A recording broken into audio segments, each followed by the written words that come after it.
Well, thank you everyone for spending your Saturday, part of your Saturday with us. I appreciate that.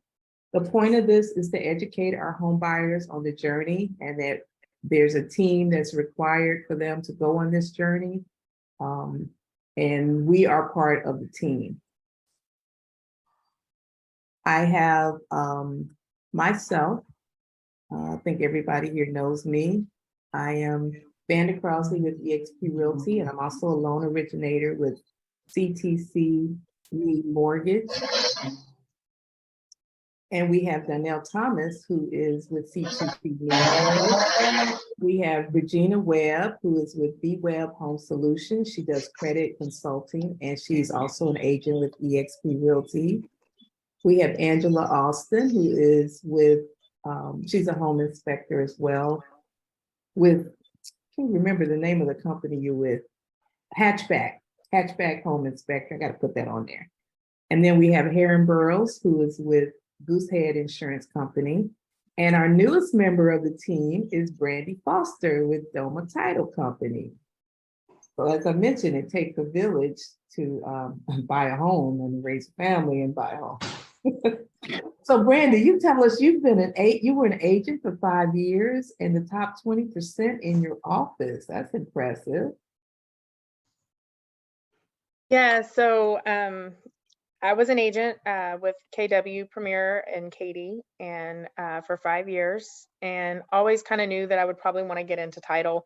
Just wasn't really sure when, kind of figured it would be much later than it ended up being. And actually the person I was closing with at the time started trying to woo me. And after about 3 months, I was like, you know what, I'm going to give it a try. And that way I'll know. And if I don't like it, I'll still have my license and I'll just, I'll at least know that I tried it. And I got in and I started out funding and processing, and then became a escrow officer. And from there, just, really fully dived into learning everything I could on this aspect, and realized that there was a lot of knowledge that really needed to be shared on the agent side. As I'm sure everybody on here knows, as a agent, your job isn't to know how to clear title. It's not how to know how to process a loan, but there are certain aspects that having that information and knowing the right probing questions to ask when you're working with your clients as a realtor, that certainly make the transaction a lot easier. And so a little over, I guess about 1.5 years ago now, they asked me to move up to the business development position. And so I really feel like this has been a very good mix of both what I loved about being a realtor and what I love about title. Because I get to help educate realtors to really stand out and be a better professional when it comes to providing that knowledge that is needed, and just really understanding the process. Because I think so many times we kind of just go, oh, that's, they're going to take care of it. But really, to be a true professional in any position, you have to be able to know a little bit more about all the other team players that you're dealing with, right? And so I really enjoy getting to help educate realtors and know the things to ask and know the things to expect. So I'm really loving being in this position, and just excited to be here with you guys. Well, thank you. That's impressive. That's one of the reasons why I became a loan originator, because I wanted to kind of know the back end of the loan process, because they come to us and we're always like, you got your pre-approval, and that's always the first step. So I'm like, well, I want to be in part of the first step and then the second step, and and kind of did it that way. So great. So Heron, I know you have to go, so I'm gonna go ahead and let you, to introduce yourself and say why you're in the insurance business and how it can help us and help our clients. Yeah, absolutely. Thank you, Vanda. My name is Heron Burrows. I'm with Goosehead Insurance. I've been an agent for quite a bit, definitely before COVID. So we're definitely in a space where rates are really ridiculous and deserves more of a conversation about insurance. I am an insurance broker with Goosehead Insurance. We are one of the largest insurance brokerages in Texas, and shortly we will be the largest in the United States. Our bread and butter is helping clients find great rates. So what great rates look like is a well mixture of coverages for the water, pipe burst, special coverages for your furniture, clothes, everything that you move in, and at least to have a discussion about flood insurance. Flood insurance, we definitely start in the season. Flood season is typically end of May, early June, all the way to November is what they say. So any home that's being purchased now needs to have a discussion about flood insurance. I love talking insurance. I can talk to you about insurance all day long. I love having conversations. You can always text or call me. I want to be that insurance agent that stays with you for the life of your home. Now, we know that insurance rates change. We know that policies may get more expensive. And you may not have Goosehead for the life of that you live in a home, but I still want to be that conversation person that you can reach back out to, at least discuss coverages. Hey, does this look right? Do we need this? How does this look? Can you run some quotes for me? Because, we are a brokerage. We carry more than 30 plus different carriers that we can work with. So there's always something that can make sense, or at least something that we can have a discussion about insurance rates. So insurance is very, it's very long. It has a lot of layers to it. You want to make sure that you're covered correctly and not just trying to close and move into a home. Because once you sign that paperwork and that insurance is active, and something happens to your home and it's not covered, then, unfortunately you're out X amount of dollars to fix it out of your pocket. So I love to have discussion. I love to talk about insurance. If you're dealing with debt to income situations, I definitely can help in that aspect.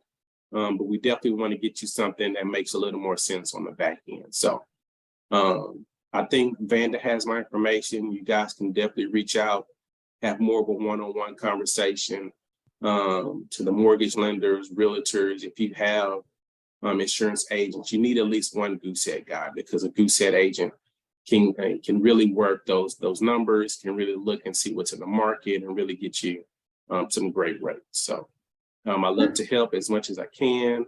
I'm always available. Me and Vanda, we talk quite often, maybe once or twice a month. So I'm definitely available. Let me ask you a question. If someone is like tight on their debt to income when qualifying, is there any way that, because once they put insurance on there, it might take them over. Is there any way you can where you're going to need a higher deductible to make your insurance?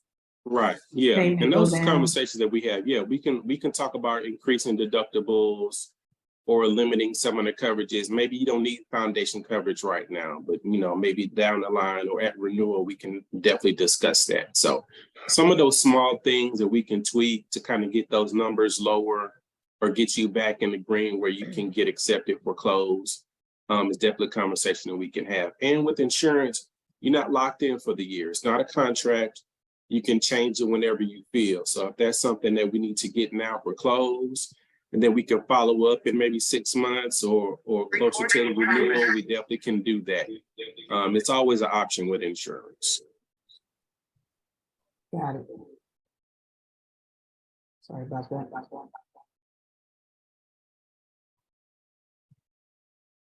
Anybody have any questions for Mr. Burrows? Good luck with the delivery of your new baby. Please Thank you. Any day now. So please keep us in your prayers for a healthy and safe delivery. It's our main focus. Will do. Thank you.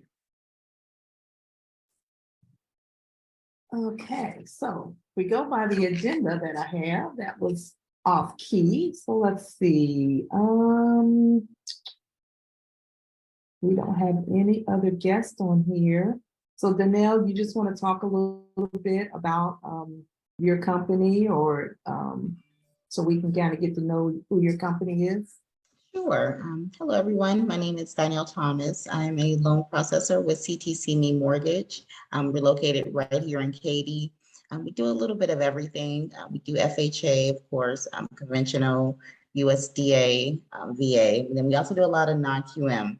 At the moment, we have about 3 or 4 different bank statement loans that we're working on. Just a little bit of everything.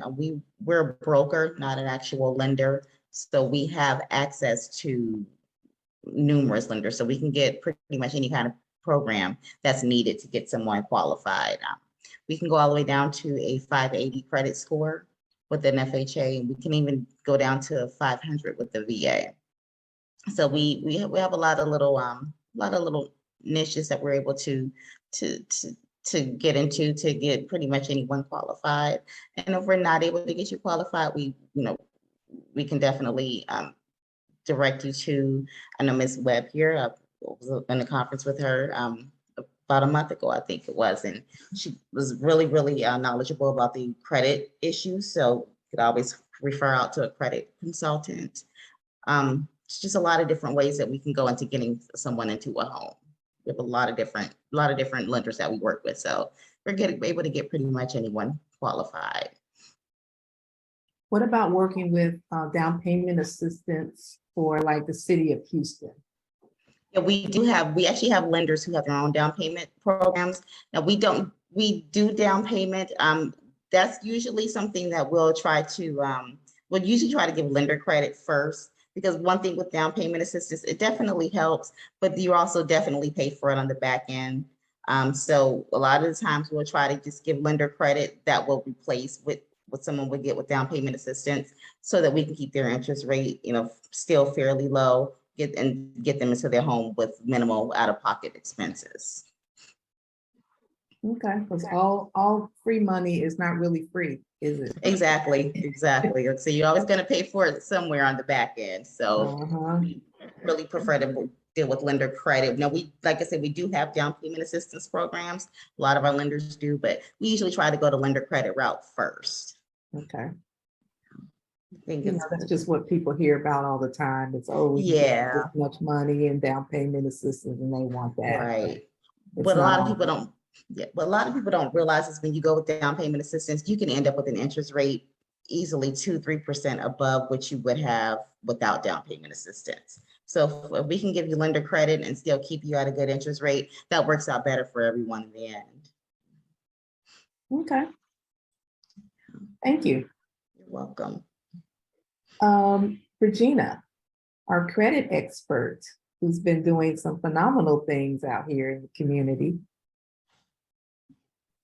So I have this whole presentation, I do, but I feel like this is more just kind of a conversation. Yeah. So my name is Regina Webb. I've been in the credit space for 6 years now. I started in the credit space before I went into real estate.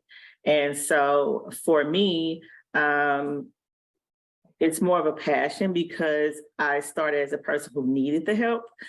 And so once my situation changed, my credit score changed, once I was empowered and I realized that it's a whole other world on the other side of poor credit. And to get credit, I became passionate about helping other people be free from the weight of poor credit. So, I like to educate with what I do. I do own my own company, B Web Solutions, LLC. I did not start owning my own company. I started with the company. And in doing so, I really dug in and learned a lot of information and ventured off and started my own company. And I continue to learn. I'm actually working on my actual certification.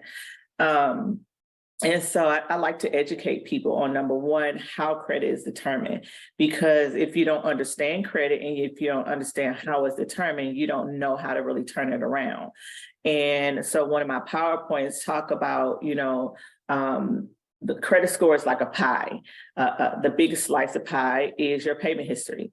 The next biggest slice of pie is how much credit are you using in relation to how much you are given? And then you have your, thank you. So then you have your length of history. How long have you had credit? And then you have the types of credit, and then you have inquiries. You have to be careful about that. So you have, once you really understand that pie and understand how to kind of manipulate credit, because understand credit is powerful. Those three numbers will dictate if you get a job. It will dictate how much you pay for things, even things that you are not aware of. Did you know that you get soft pulls on your credit for things like your cable bill? It is absolutely insane, the information that's about you that's out there that affects you, and people make decisions from those three numbers. So my passion is to not only educate people, but also work towards getting the negative items removed and teaching them how to build their credit, because I don't want a person who's went through the process of gaining extra credit to find themselves back in that situation months later. I want them to be educated, to be able not only to move forward in their life, but also then pass that education down to their families, their children, that they won't fall into the same traps that a lot of us fell in. I know my trap started when I was in college. Free t-shirts, all you got to do is sign for this credit card, and I didn't understand the power of a credit card. So that's where it started for me. Let me think. So I don't have a PowerPoint, but I'm just kind of going off my mind. That's really, really important with purchasing a home. Another thing is a lot of people, their goal is to get to the minimum. I want to buy my house. I want to buy my house. If I could just get to this minimum, then I could buy my house. Well, my goal is not to get you to your minimum. My goal is to get you into a position where not only you can qualify, but you can get the best rates out there that's possible for you, because minimum is costly. It costs you a lot of money to be at the minimum. So that's one of my goals. I do provide resources such as using your rental history if a person is a renter to build their credit with using their rental history. I provide sources with getting secure credit cards. I educate on credit cards. People are afraid of credit cards. Every day in America, there's $700+ billion worth of credit card debt, because credit cards should not be used to just stack up stuff and then you have this large bill. It should be used to leverage. It should be used, if you know how to use credit cards correctly, it could be a door to help you open up home ownership, help you open up wealth. Help you to open up businesses, help you to open up something that will continue to pour into your future. But it all starts with education and knowledge. So I provide that with each of my clients. Also budgeting. You have to learn how to budget for your home. That comes with credit education, learning how to budget for your home before you get your home. See what monthly payment is comfortable for you. And in seeing what monthly payment is comfortable for you, something you could do is begin to practice paying that. So for example, if your rent is $1,500 and I know a house, I may pay more. My expected budget is $2,000 or $2,200. What I would suggest you do is in the months ahead, before you get there, pretend like you're already there. Yeah. Every single month, go ahead and take $2,500, $2,200, whatever the number is every month. Pay your rent, take that additional money, pay down debt, put some aside for your savings, and get used to taking that $2,200 a month so that when you get your home, you won't be shell-shocked with a higher monthly payment. So those are some things that I educate and I teach. With my clients, I work with a lot of realtors. Even though I'm a realtor myself, my credit repair business is completely separate. I do have a portal where not only my clients can keep track of what's going on with their portal, but my realtors that send me referrals, they are able to keep track of their own clients, so they won't have fear of thinking, okay, I sent my client to this person and they didn't come back. You actually still have access to be able to track that client along the way. You can follow me on social media at BWeb Solutions, Bregina Webb, Brejeanna, Webb, WEBB. I like to spell my name because people don't spell it right. And you can contact me at any time at bwebcreditsolutions.com, bwebcreditsolutions.com. If you have any questions, we can set up a free consultation and talk about the game plan and the plan to help you achieve your goal. Thank you. So you're on my when you go to vandacrossley.com and it clicks on credit repair, it goes to your link. Oh, awesome. Thank you. And I get referrals. Kirk's is like that as well. So Yeah. I just want you to know that with CTC Me Mortgage, that you're our go-to credit repair person. Awesome. And as far as insurance and inspector, and then we'll put Brandy on there for our preferred title as well. So we trying to Thank you keep for that. this, keep this in the family. We know you guys and we know the work you do, and you're our trusted go-to people. So thank you. So Angela, so what do we need an inspector for when we're buying a home? And tell us a little bit about yourself. Hi, my name is Angela Austin, and I'm one of the few women home inspectors out here in the state of Texas, actually. So let's start out with what is an inspector and what do we do? First of all, a home inspector is licensed by the state of Texas Real Estate Commission. As a home inspector, we provide the buyer and sometimes the seller, because we're hired by the seller occasionally. But we provide you with an unbiased report of the property's condition, informing you about the health and safety issues or any defects that might affect the value of your property.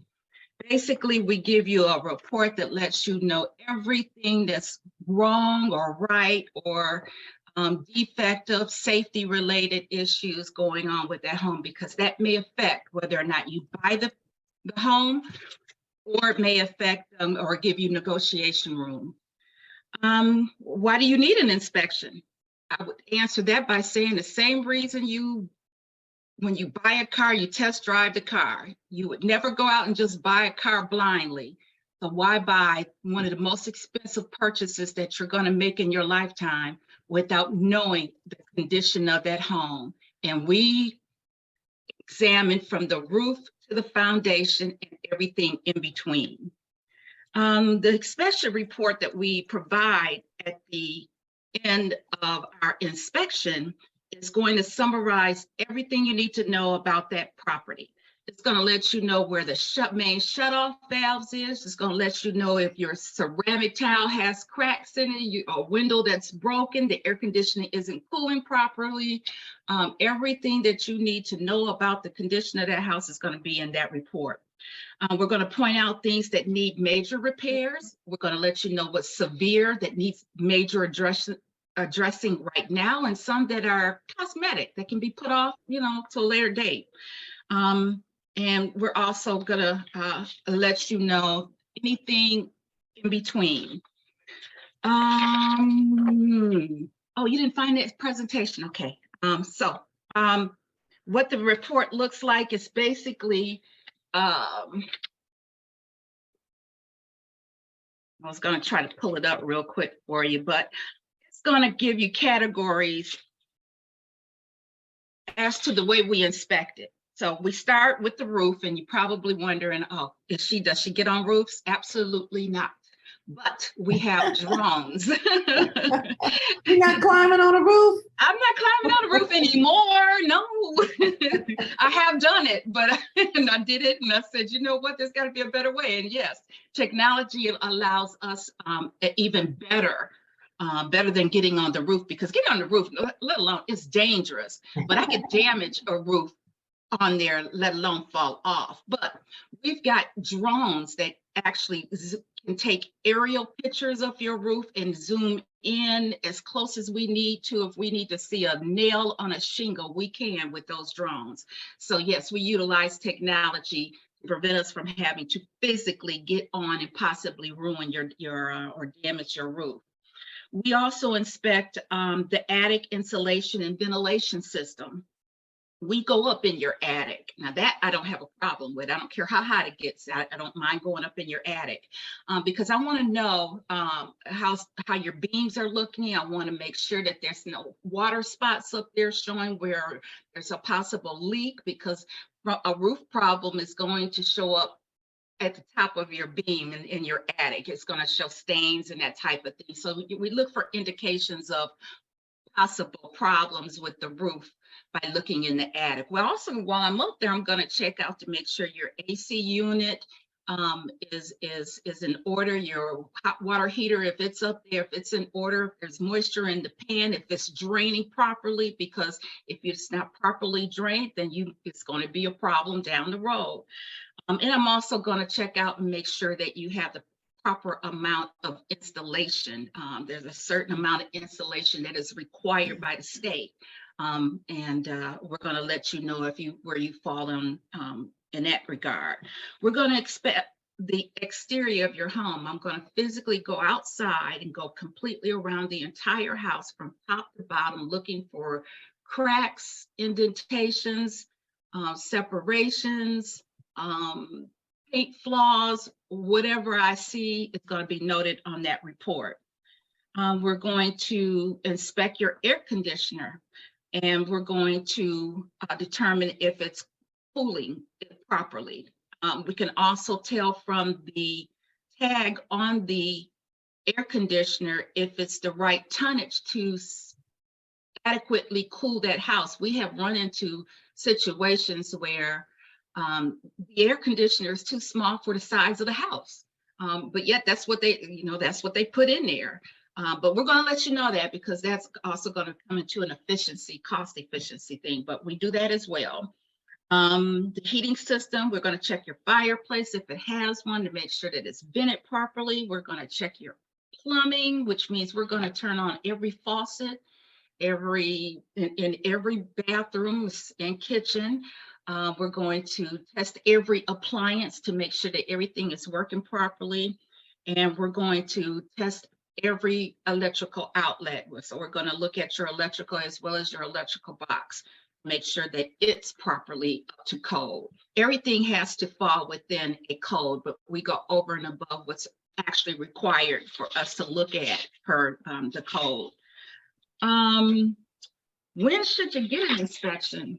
Well, the minute that you work with Regina and she gave you your credits are all ready to go, and you went out with Vanda and you found the perfect home, then once you've made the decision and put in an offer for that home is when you want to have that home inspected, because now you're under a clock, you're under a time frame, and you want to make sure that you know everything that you need to know about that house, so that you have an option to back out of it and get your down payment back or your escrow money back.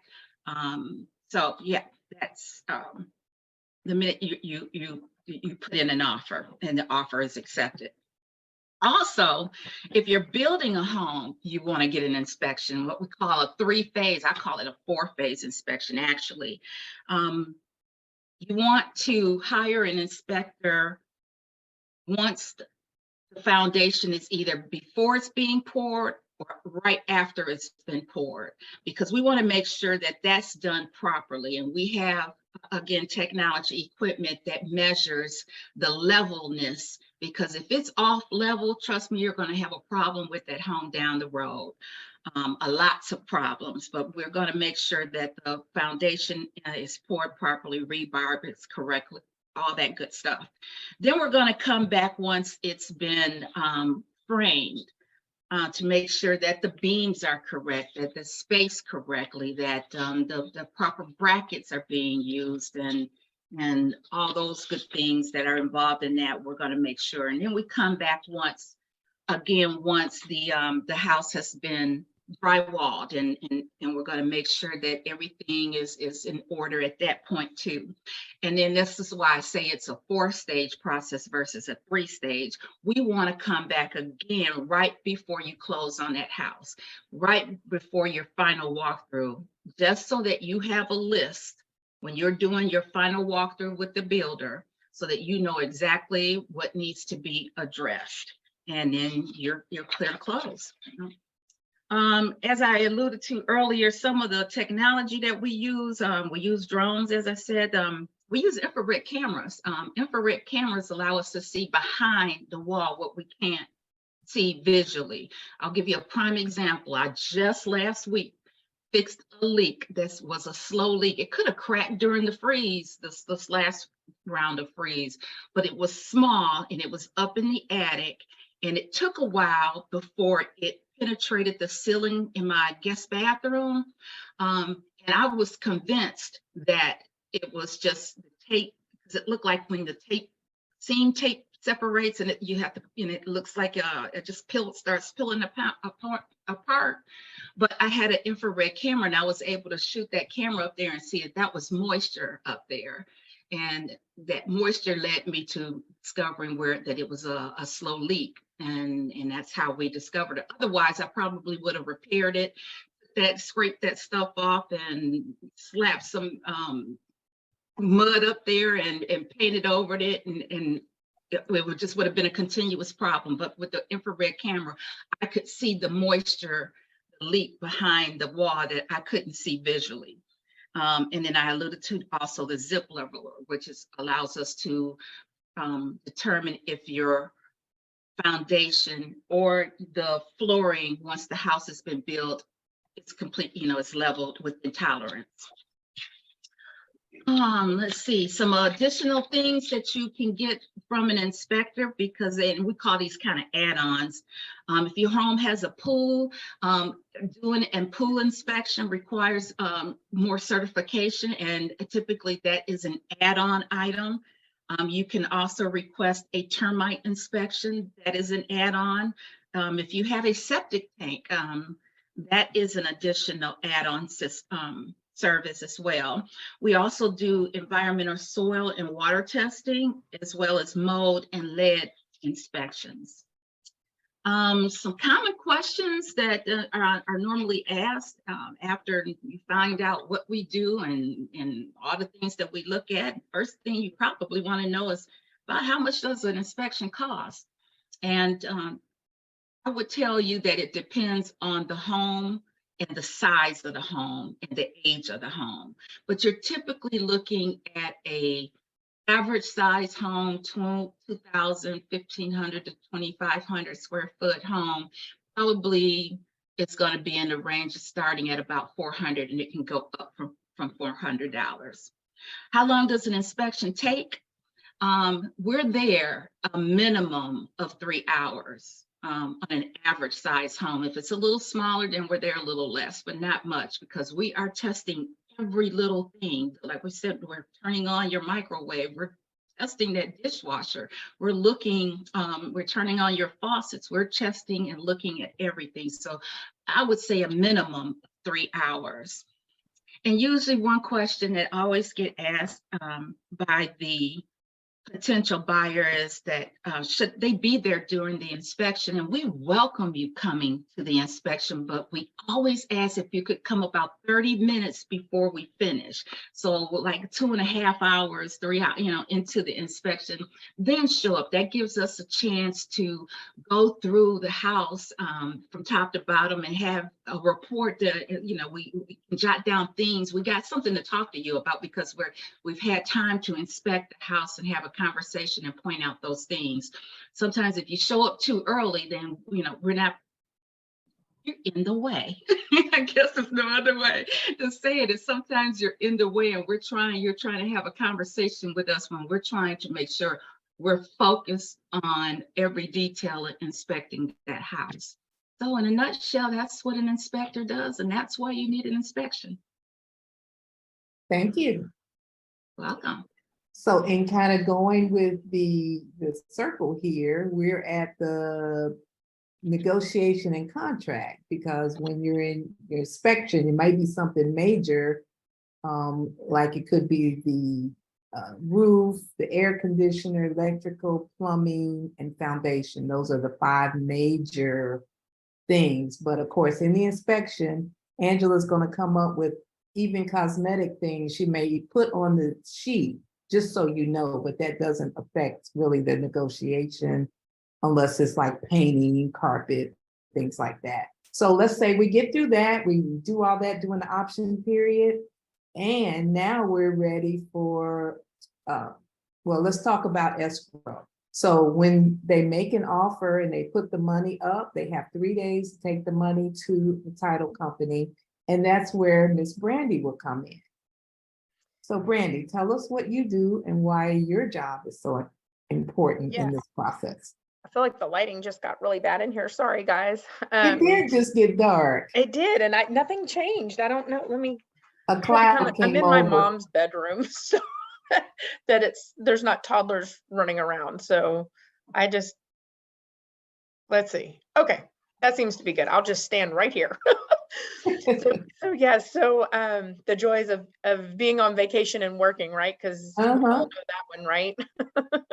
No rest for the weary. So yeah, so whenever your contract is executed and you're ready to get money into escrow, I mean, obviously there are several ways you can do that. You can do kind of the old-fashioned way, bring it in hand delivery. You can send it by FedEx. We also use Zocum, which is great because so many people these days don't even have checkbooks anymore. And Zocum now has an option where if that is the case and you don't have a check, you can actually create one and send it electronically. If you do have a check, you can write it out, take a picture, upload it, and then we get the money. So that's a very easy, quick way to handle it. Also, we have a system which is called closing by DOMA. So it's kind of think of it like a pizza tracker. So from the time you deposit that earnest money, you're able to follow the steps of the transaction and know exactly where you are in the transaction. And that's for both the realtor and buyer and seller. Everybody gets their own login. And so you're able to just see exactly where in the process your transaction is, which is really nice.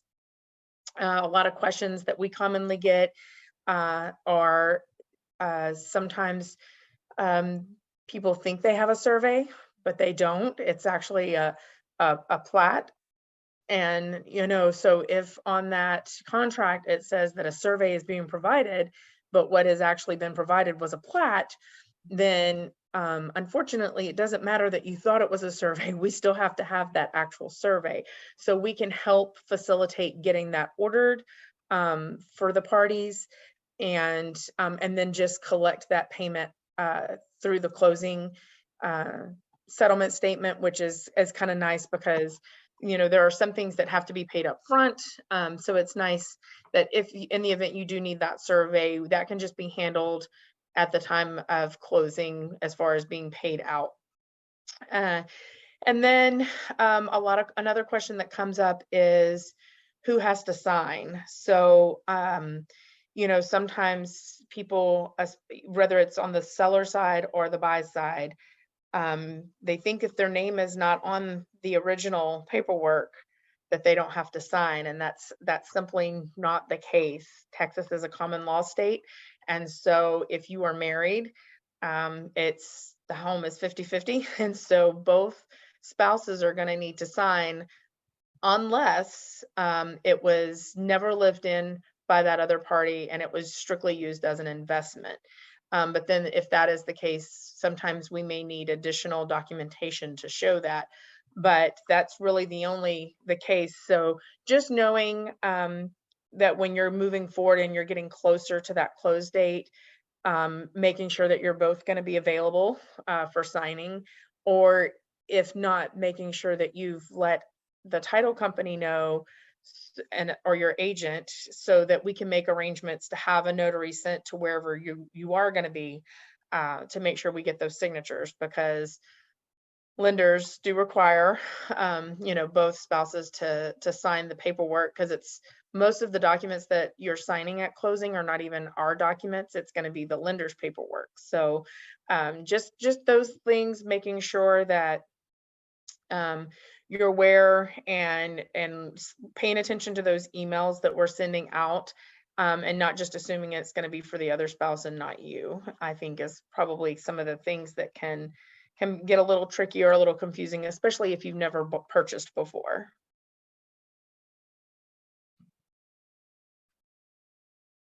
Let me ask you a question about the survey. Who Sure. usually pays for surveys? It's negotiable between the seller and the buyer, correct? Correct. And those surveys usually run about how much? So if it's a normal lot and block, a lot of the survey companies, unfortunately, like so many other people, have had to increase their prices. I think the last time I looked at a survey order, it was running roughly about $500, and that's if it's a normal lot and block. So if that lot is oversized, it could potentially be a little bit more than that. And then obviously if it's acreage, then you're going to be looking at more. Wow, I didn't know it had gone up that much. I was Yeah. thinking Another thing is 150. also on if it is acreage, if it's acreage, you also want to make sure that you get meets and bounds. And that's usually an additional add-on as well. Okay. Anything else with escrow title company question? No, not that I can think of. You know, our motto at DOMA is that we are a national company. We do our own underwriting. As I mentioned in the very beginning, I think maybe before everybody jumped on, we do have 2 other underwriters that we can go through. But we're a national company, but we are providing a boutique experience for our clients. So when you come into our office, and Vanda, I'd love for you to drop by sometime so you can see it, and anyone else on the meeting as well. It feels like a model home, so it's not that typical, office of, oh, okay, we're just down to business kind of thing. No, you come in and it feels like a model home. We have music playing, we have refreshments, and just depending on, what you tell us your clients are gonna like or want. Some clients do just want to get in and sign and be done. That's it. That's what they're there for. They're just wanting to sign and be done. Other clients, especially when it is those first-time home buyers, you want it to be a really great experience. You want it to be something that's joyful and not stressful. And so go ahead, Grandpa. So it's a matter of making sure that, if it's during lunchtime, we have things on the table.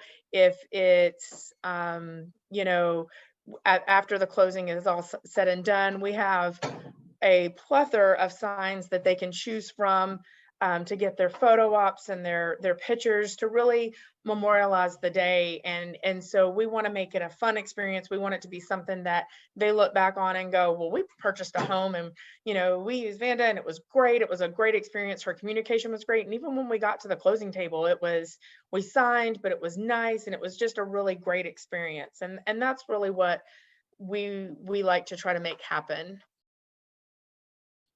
Great. So Brandy, if someone doesn't know, they've never bought a home before, why do we need a title company? Yeah, so title is important because you want to make sure that the home you're purchasing, that the person who's selling it has the legal right to, one, sell it, because sometimes that does, people try to sell something that they don't actually have full ownership for.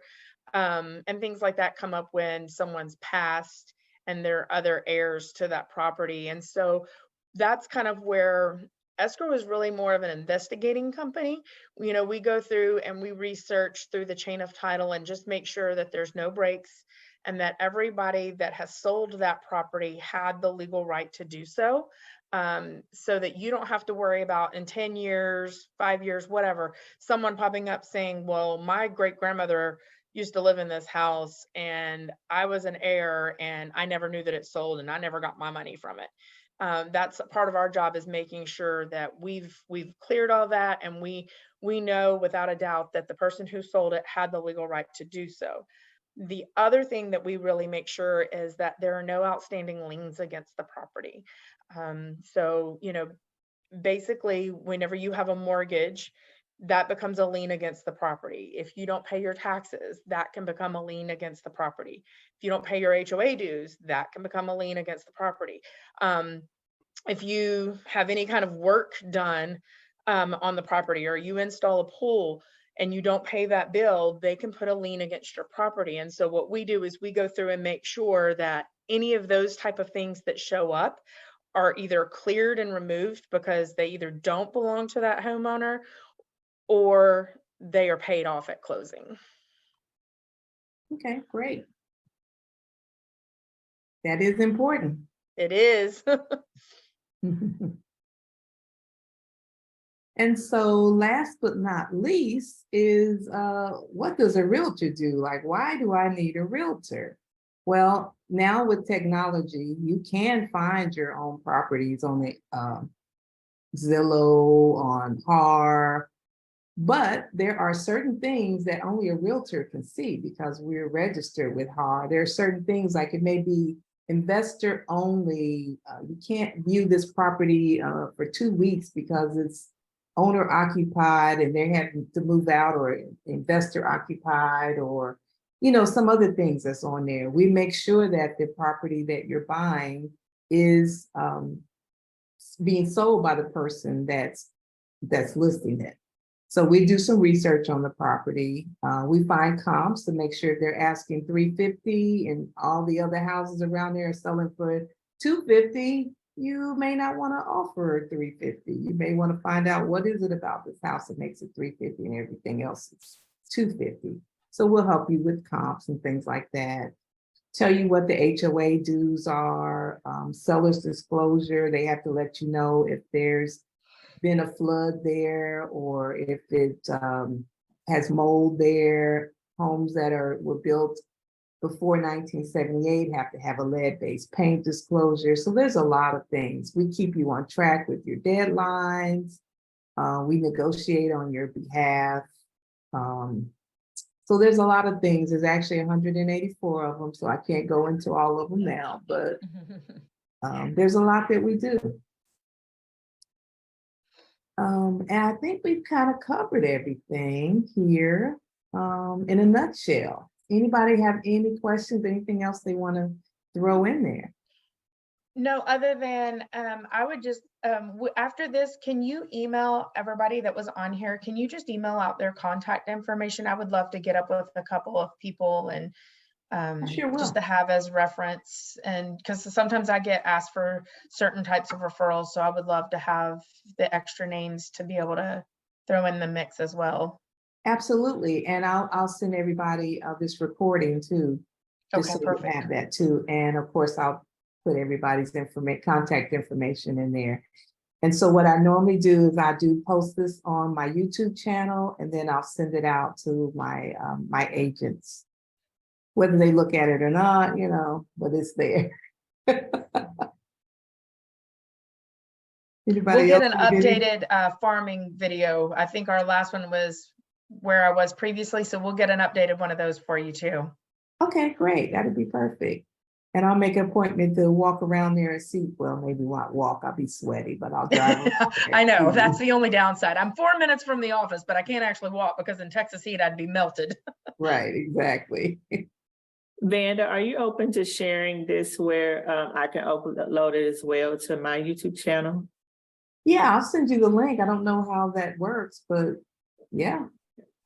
Did you? Yeah, if you send me the actual ones? Zoom, if you send me the actual Zoom link, I could download it on my computer and then upload it. Okay, were you able to do that before with the other ones that we did? I think you had sent me a YouTube link. Okay, I'll send you the actual Zoom link this time. Thank you.